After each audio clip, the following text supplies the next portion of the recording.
What's going on, brothers? Hope y'all doing good. Good morning. Today is back day, and I want to show you my breakfast. First of all, I want to apologize because my content wasn't the best lately. No microphone, no good edits, and just been like raw stuff, very raw. And I don't want people to have a bad experience watching my stuff. So from now on, I want to make sure that I put as much effort as I can. Okay? So, got the sourdough bread that I'm toasting right now. 2 scoops of protein and coffee. I had 180 grams of sourdough bread. I'm gonna put some banana, some honey on top, and get the best pumps in the gym. I've got this jam that I'm gonna throw on top, and that's it, man. Been playing around with either sourdough bread or rice cake, or cream of rice, but I prefer sourdough bread much more. Feel like I'm really eating something consistent.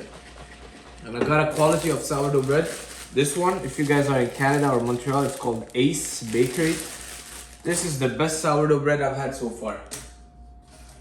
A lot of breads that I've been trying have no taste.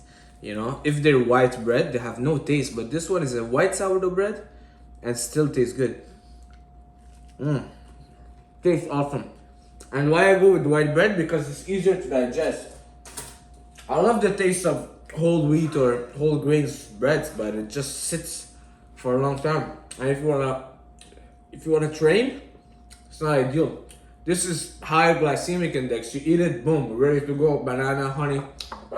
I'm gonna put like a lot of honey on top. Banana, Himalayan pink salt. It's a hack to get good pumps. Gonna get that going. I've had my omega-3 pills and vitamin D. 2 scoops of protein, 20 grams of creatine. 10 grams of creatine. And let's get that day started. It's gonna be an awesome day.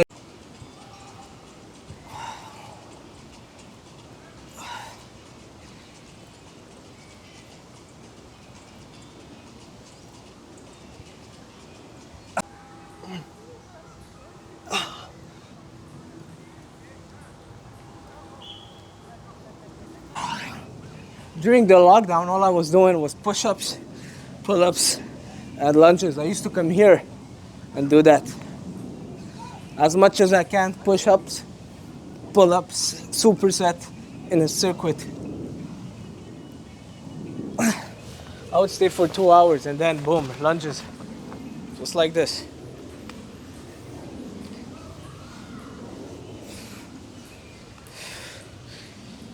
Might do 20 each. No pause, no rest. 7 days a week,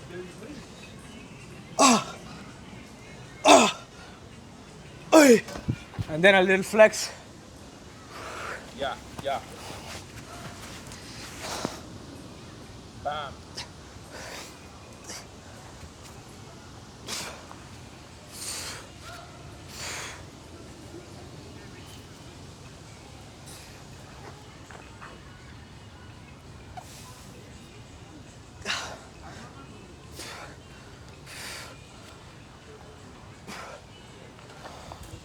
Thank you.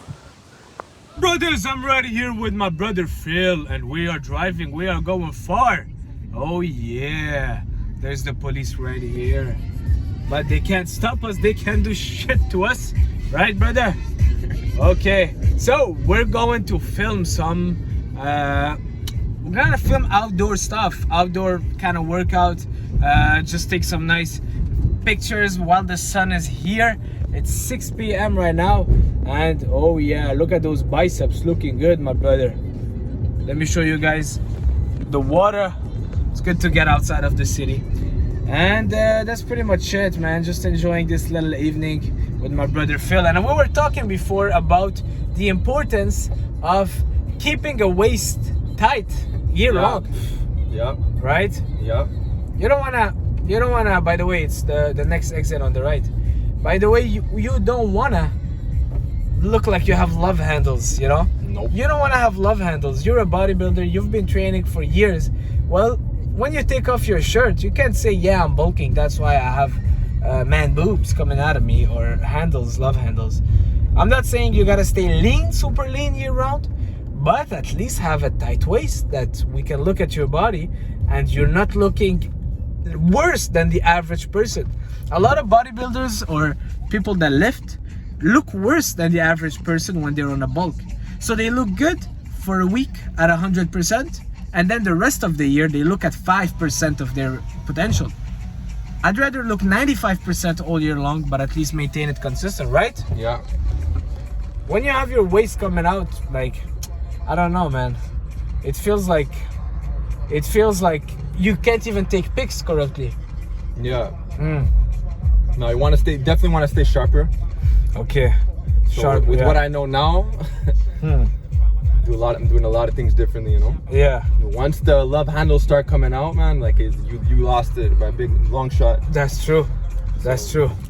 That's true. If you're someone that has a little bit of like some love handles, or you feel like your body fat is a little bit high, cut that bulk and pull that stop. Go on a mini cut and get back on a deficit for a little while, just to get your body back burning that fat.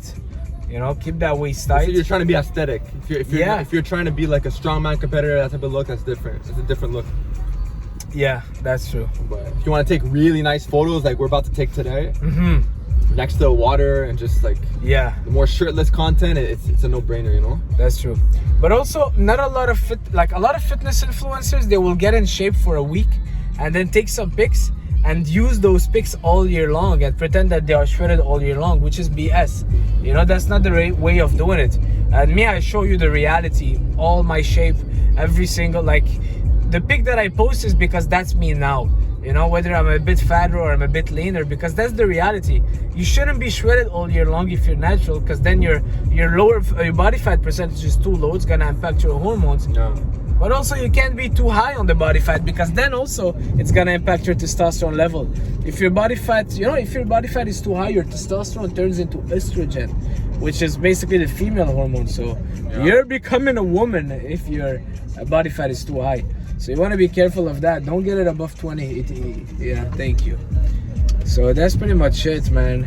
Yeah, but you don't have to worry about that if you just keep the waist tight. Keep the waist tight. Stay sharper. Yeah. You know, there's no cycling on and off. Like you're always relatively sharp. Even on the times you're more off, you may not. You still don't have the love handles. That's right. That's right. And always look at the mirror and reassess. Yeah. Like I see people like, oh, I'm a bulk for 3 months. Well, reassess after 2 weeks. Reassess after 1 month. Taking a 3-month like commitment just like that, bro.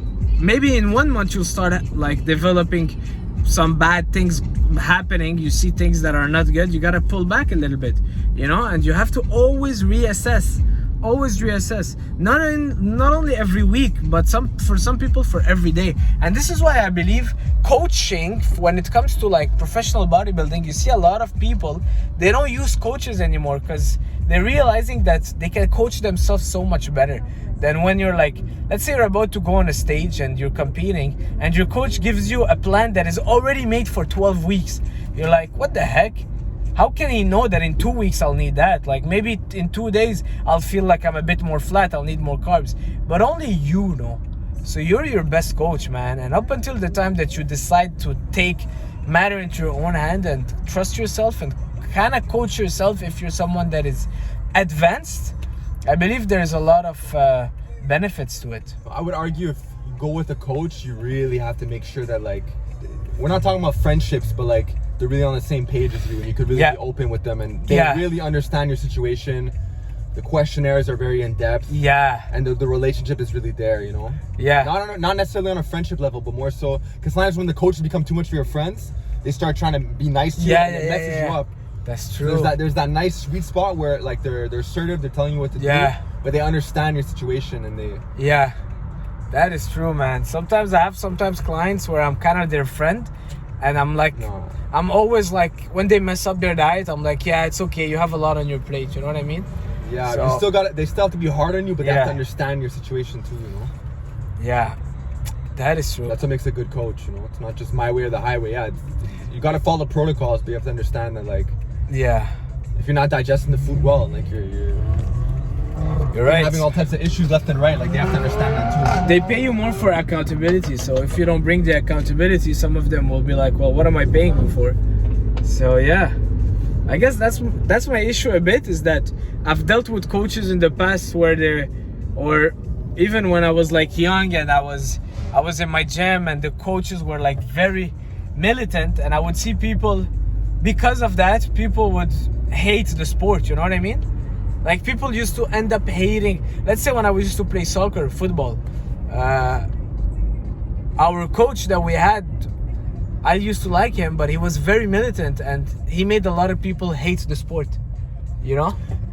Yeah, for sure. But it's like, so it's like really finding that sweet line. spot. There's that line for everybody. It's finding that line. But it's like, where do you want to go with it? Because if you want to go really far with certain things, eventually you're gonna reach a point where there's no way around it. There's gonna be certain things you're gonna have to do where you don't like it. Yeah, but some people also these days, they get hurt for everything. I once told my client that, hey, you gotta maintain that diet plan, man. You're cheating on your diet.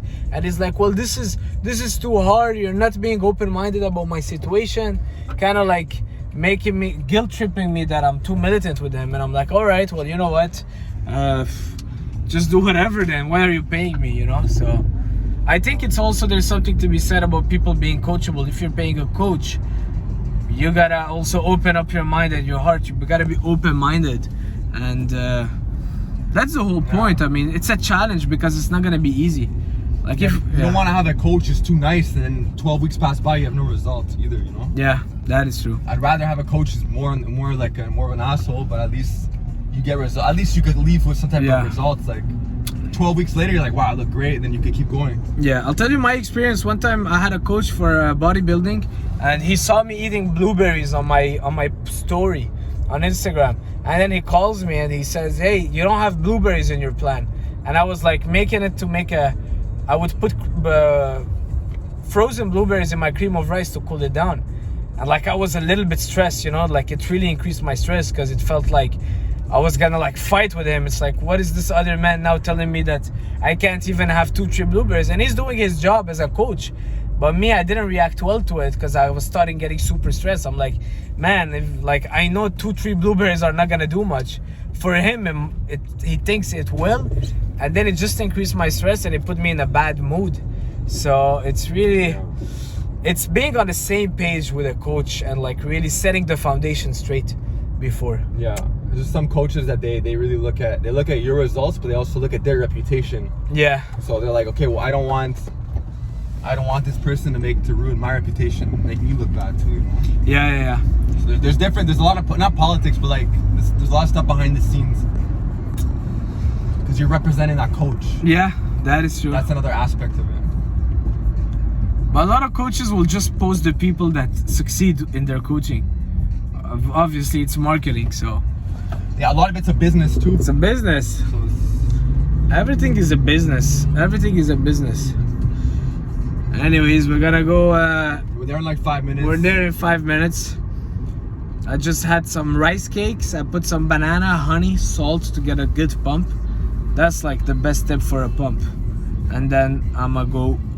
We're gonna shoot a little bit, and I'll show you guys everything. Let's go. Oh, Philip, looking big, my man. Looking big. Oh yeah. We just got off. Gotta film a little bit here. Yeah, we're in the park right here. Let's go, Philip. Show us a nice set. Oh yeah, 1. 6, come on. 8, 9, 10.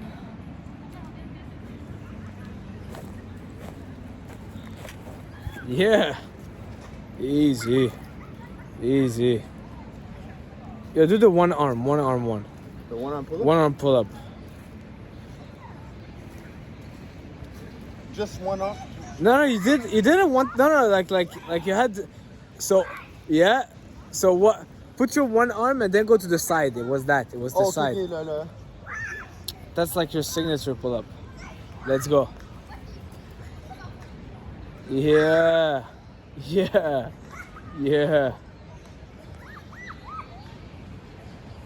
Oh yeah. Can never do that, man. That one it's hard. No, but I've really been liking these leg raises. Let's go. Yeah. do them like this. You can do alternating too. You can hold one. Nice.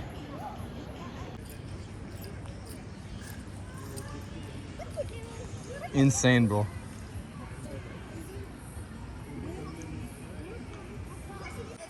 Okay, yeah. Okay. Look at that chest, bro. Oh, Bam. yeah. Now I'll pump up a little bit the biceps. This is like before the shoot, you know, you want to pump up a little bit. Don't do too much, just a little bit. Get a little bit of pump, because a lot of people will pump up a lot and they will lose the pump. You want to like right before you get a pump and then you start shooting. A lot of people do too much. A lot of people, I saw them when they were we were backstage at the bodybuilding competition I did. They were done, bro. They would pump up for like 45 minutes. They're doing a real workout. Show us the back. Show us the side, how the side view looks. The side? Yeah, look at the thickness. Side right there. chest? No. So that's how you do the... You can do the shoulders like this. Look at the veins, man. Bam. You can do the... Show the back view. Show the The show back? a bit of the back. Yeah. flexing. Yeah. Bam. Oh yeah, nice, bro. Some arm. How's it looking? Show the arm from the side right before. Yeah. Good. Nice one, man. Okay, this is for the exclusive. Show them the medial head of the tries. Oh yeah. Look at that head, bro. Bam. I'm still gaining it back. Ab raises. Let's go. Oh yeah. Oh yeah. He's a arm wrestler champion. Arm wrestling champion. Yeah. From Malta. Yeah. Nice. He's back. Let's go. Yeah, bro. Oh yeah. 1, 2, 3, 4.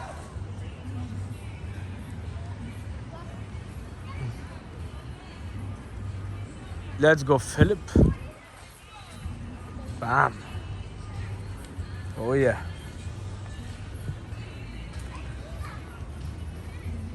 That's good. Good.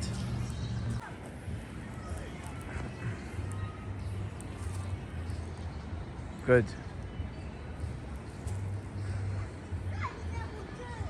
Good. Yeah, that's good. Nice. Yeah, yeah. Good.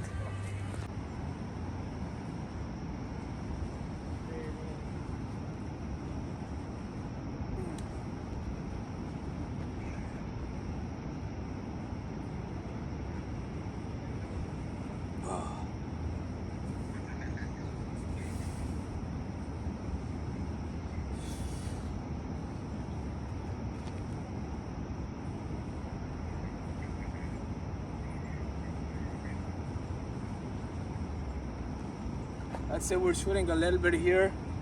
This is just for the YouTube, but I'm gonna be posting more on Instagram for the professional pics with Phil. Let's go. Really nice feeling. And like Charif's trying to put some size back on. I'm trying to get a bit leaner. It's Yeah. almost like you're never really there, but at the same time you appreciate every phase you're in. That's right. So And it always gives you something to work on, you know?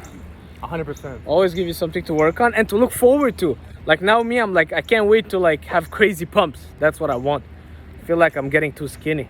Yeah. Hey guys, so I'm back home. I got the videos from Philip. I'm gonna show you guys. I'll put on the screen. You guys let me know which pictures you like the most. So I'll put a few ones right there on the screen. And it was a super fun experience. And you know, bodybuilding is really about showcasing the masterpiece that you're working on. It's the ultimate self-improvement journey, you know? People see us walking in the street and just flexing and they might think like, oh, these guys are like narcissists or they're full of themselves. But it's not. It's just like someone who built a car and he want to show like the nicest car. You know, it's like, just like a chef who loves cooking and he created an amazing dish and he shows it to the world. And the same thing with bodybuilding. I know it's a lot of the self-image because that's where it's hard, because people will associate you showing your body as a narcissistic trait. But in reality, for most people that I know, we're just kind of like working on a masterpiece and building that, and we're showing it to the world. And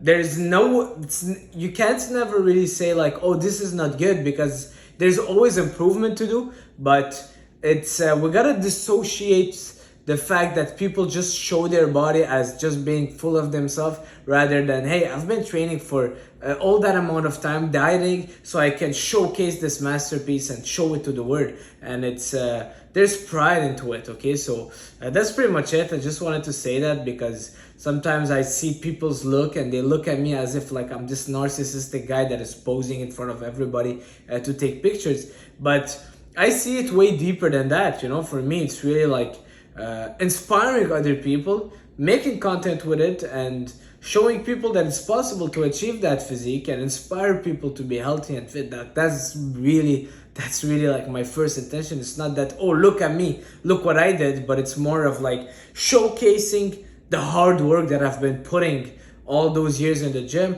the dieting, and making it a product that hopefully people can look at it and be like, oh wow, that looks good. You know, it's the beauty of the human body. So I'm putting a bit of pictures on there on the screen. Let me guys know what video, which one is your favorite. And if you want to go for a photo shoot, do it. It's gonna motivate you. You know, a lot of times we might think, okay, I'll just get motivated if I have a competition or I have a wedding, but organize a photo shoot and be like, you know what, in 3 weeks I'll do a photo shoot and I want to get in my best shape for it, and work on that. Okay, create the event yourself and go take that photo shoot, shave, bulk up, carb up a little bit before, get in your best shape. And if anything, it's pics that are gonna be there down the line, and you can show it to your kids, your friend, your family, and it's gonna be cool. So if you enjoyed that video, leave a like, leave a comment, and I'll see you guys next time. I'm gonna go eat my meal. Ciao.